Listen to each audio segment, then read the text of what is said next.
사회초년생, 특히 직장인 1년차 분들에게 중요한 얘기를 조금 해볼까 합니다. 하면서 좀 밥을 먹으면서 좀 대화를 하려고 합니다. 1년 안에 1,000만 원을 모으기에 대한 이야기입니다. 제 생각에는 사회초년생 1년차가 달성하기 전까지 만 1년 동안은 꼭 1,000만 원 이상은 모아야 된다고 생각을 합니다. 사실 1,000만 원이라는 숫자가 어떻게 보면 큰 돈이면 큰 돈이고 작은 돈이면 작은 돈이라고 할 수가 있어요. 근데 이제 1,000만 원이라는 시드머니, 그리고 이 1,000만 원이라는 시드머니를 점점점 키워감으로써 나중에 10년 후에 어떤 그런 인생이 많이 달라지기 때문입니다. 그래서 단순한 1,000만 원이라는 액수에만 생각하지 마시고 어떤 자산 형성의 출발점이라고 보시면 됩니다. 뭐 어떻게 하면 직장인 1년차가 이렇게 1,000만 원을 모을 수 있을까요? 먼저 좀 기준을 잡고 가야 될 것 같습니다. 연봉 3천만 원을 기준으로 잡아보겠습니다. 왜냐하면 신입 연봉에서 3천에서 3,500 그 사이가 대략 제일 많은 것 같아요. 그래서 그 기준으로 잡았습니다. 그 이상인 분들은 물론 지금 제가 말하는 것보다 큰 목표로 도전하셔도 좋을 것 같습니다. 만약에 3천만 원이라면 월 실수령액이 대략 230만 원 정도 될 겁니다. 뭐 세전에 250만 원에서 뭐 4대 보험 떼고 소득세 떼고 하면은 대략 그 정도가 이제 월급에 실제로 들어오는 돈이 될 겁니다. 그래서 뭐 230만 원 처음 받아보면은 저의 기록을 되돌아보면 저한테는 큰 돈이었어요. 저한테는 230만 원이 처음으로 들어온 돈이었기 때문에 그 전에 뭐 알바를 하면서 벌었던 돈보다 더 컸기 때문에 저한테는 만족스럽긴 했었습니다. 그러면 이 230만 원을 어떻게 굴려야 할까요? 일단은 시나리오를 두 가지로 나눠봤어요. 한 가지는 공격형입니다. 230만 원에서 70%는 저축해야 된다고 생각합니다. 그렇게 되면은 매달 약 160만 원을 모을 수가 있습니다. 이렇게 160만 원을 12개월을 모으면은 1920만 원이 돼요. 1920만 원은 거의 2천만 원에 가까운 돈이라고 할 수 있죠. 1,000만 원을 목표로 했지만 이 공격형이 된다면 거의 2천만 원에 가까워지기 때문에 제가 생각하는 그 최소한의 목표보다 훨씬 상회한다고 보면 됩니다. 그래서 그런 경우에는 뭐 2년차 그 다음 목표로는 더 큰, 더 센 목표를 잡을 수도 있을 거예요. 그러면은 만약에 70%의 저축률이라면 160만 원을 모으고 나머지 70만 원을 생활비로 쓸 수가 있어요. 70만 원으로 생활비를 한다. 어떻게 기준을 잡느냐에 따라 다르겠지만 어떻게 보면 굉장히 빠듯하다고 볼 수 있습니다. 전제 조건이 있어요. 바로 본가에 살고 직장 생활을 하셔야 된다라는 겁니다. 그렇지 않으면 사실 이게 불가능에 가깝다고 볼 수 있습니다.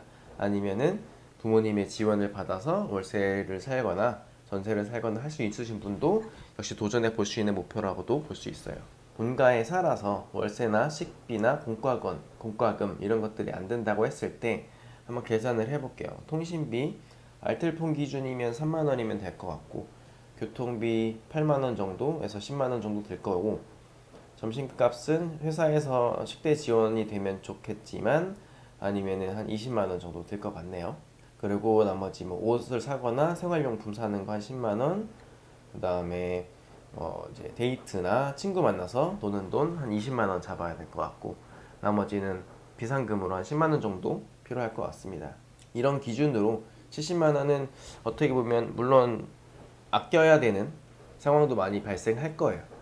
이거 사고 싶은 거 못 사고 이거 먹고 싶은 거 못 먹는 상황들도 많이 생기겠지만 그래도 가능한 영역이라고 볼 수가 있습니다. 이런 공격형 저축을 위해서는 웬만하면 우리가 본가에서 직장을 다닐 수 있는 환경이라면 최대한 본가에 머물러 있는 것이 최고의 재테크 방법입니다. 거의 연봉을 1,000만 원 내지 2천만 원 이상 올릴 수 있는 그 정도 수준의 저축률을 더 달성할 수 있기 때문에 본가에 웬만하면 붙어 있는 게 좋고요. 그렇지 않다면 어쩔 수 없이 다음 시나리오 2 현실형인 저축 목표로 잡아야 됩니다. 자취를 하게 되면은 사실 70% 저축은 불가능에 가깝습니다. 70만 원으로 생활을 해야 되는데 월세 내기도 빠듯하게 되겠죠. 월세 관리비, 공과금 매달 나가기 때문에 이거는 이런 분들은 50%만 달성해도 정말 잘하는 거라고 볼 수 있습니다. 230만 원에서 50%면은 115만 원이 될 거고요. 이렇게 되면은 1년 동안 1380만 원에 저축을 할 수가 있습니다. 그러면은 115만 원으로 한 달을 살아남아야 됩니다. 여기서 핵심은 바로 월세입니다. 월세는 가장 큰 영역을 차지하기 때문에 월세를 가장 저렴한 집을 구하는 게 굉장히 중요합니다. 그래서 월세를 한 60만 원 정도로 꼭 잡아야 할 것 같아요.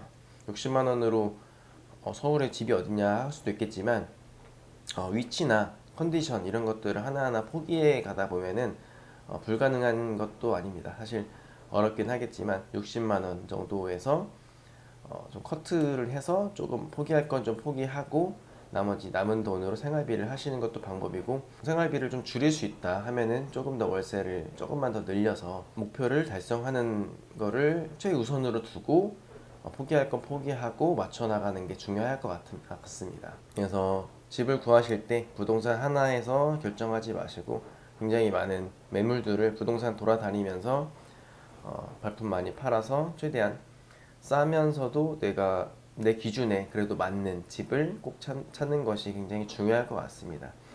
그리고 나머지 대략 60만 원 정도에서 55만 원 정도가 남는데, 아까 말씀드렸던 70만 원의 목표에서 조금 더 줄일 수 있는 부분을 조금씩 줄여 나가면서 이렇게 맞춰야 될 것 같아요. 그리고 여기서 사회초년생에다가 이제 115만 원을 생활비로 하기가 생각보다 쉽지 않기 때문에 어떻게 보면은 부모님의 도움을 받아야 될 상황이 올 수도 있습니다.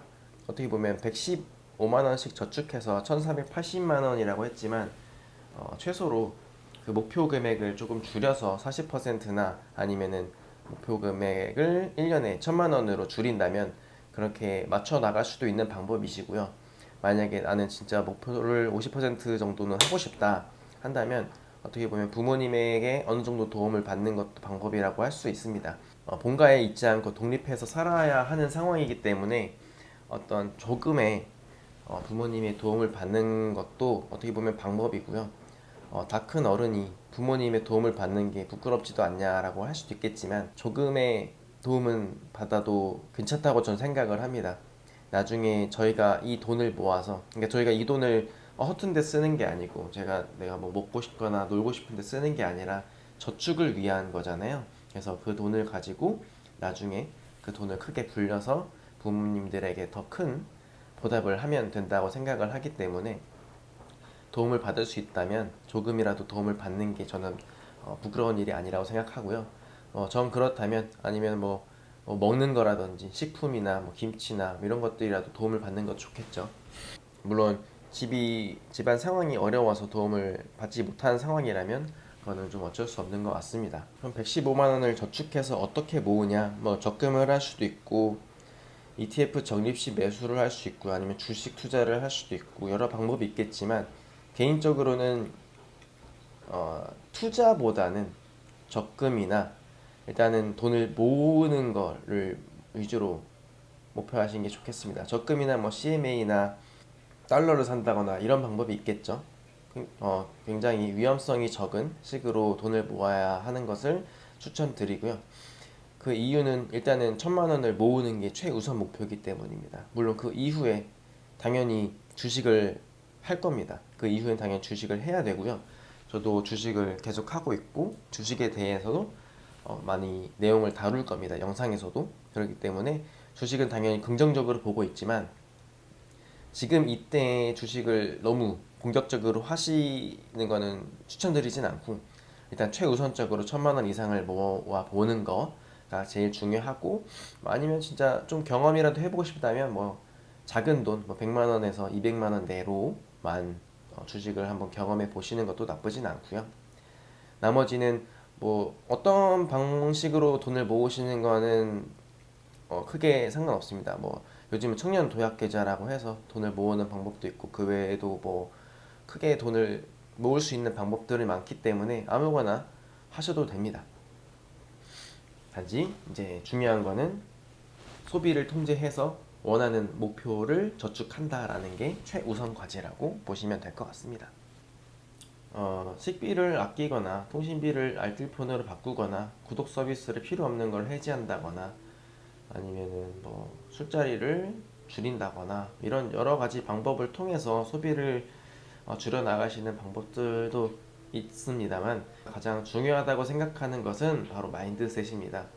고생을 하다 보면은 보상 심리 같은 게 많이 작동을 해가지고 막 이것저것 사게 되고 해외여행도 가고 이제 막 돈을 많이 쓰게 되는데, 제가 말하는 마인드셋은 선저축 후소비입니다. 선저축 후소비란 1번 목표가 저축이어야 된다라는 거예요. 먼저 저축을 하고 내가 원하는 목표를 달성을 했어. 내가 공격적으로 목표를 해서 70%의 달성을 하거나 아니면 약간 보수적으로 50% 달성률을 목표로 해서 내가 115만 원을 저축했어. 그럼 나머지 돈은 쓰세요. 쓰시고 내가 원하는 돈, 내가 뭐 놀고 싶은데 쓰셔도 되고 여행 갈 때 그거 하나하나 차곡차곡 모아서 여행 갈 때 쓰셔도 좋습니다. 다만 그 목표를 달성하는 그 돈을 모아가는 그것도 하나의 근육이라고 생각을 하거든요. 근육을 만들어가는 과정이 굉장히 중요하다라고 생각합니다. 그래서 1년 동안 그 1,000만 원이라는 돈을 모았다면 그 1년 동안 어떻게 보면 그 근육이 생긴 거잖아요. 작은 근육이 생긴 거고, 그 이후에 나는 2천만 원이건 3천만 원이건 더 모을 수 있는 힘을 가지게 된 겁니다. 그래서 그 큰 목표를 다가갈 수가 있습니다. 그래서 우선은 최우선 목표로 이 내가 목표했던 금액을 달성하고 나머지를 쓰시는 것을 추천드립니다. 그래서 정리를 해보자면, 직장인 1년차 목표는 1,000만 원을 꼭 모아보자. 최대 한 1,900만 원, 아니면은 조금 보수적으로는 1,480만 원. 그래서 1년차 목표를 1,000만 원 이상을 꼭 모으는 것을 목표로 하자. 저축률을 만약에 본가에 살고 있다면 70% 혹은 60%를 목표로 해보고, 만약에 자취를 하고 있다면 50%를 목표로 한번 저축을 해보자. 그리고 가장 중요한 마인드셋은 먼저 목표했던 저축을 달성하는 것을 최우선 목표로 두자. 바로 그겁니다. 그래서 여러분들이 1,000만 원을 모으게 된다면은 여러분들의 미래 10년 후 인생에서 어떻게 보면 큰 한 발자국을 건넸다고 볼 수 있습니다. 이 영상이 여러분들의 저축에 어떤 그 마인드셋에 조금이라도 도움이 됐다면 좋을 것 같습니다. 그럼 다음 시간에 다른 내용을 통해서 저는 이제 저축이나 투자 관련한 내용을 계속 다룰 거니까요. 다음 시간에 꼭 뵙겠습니다.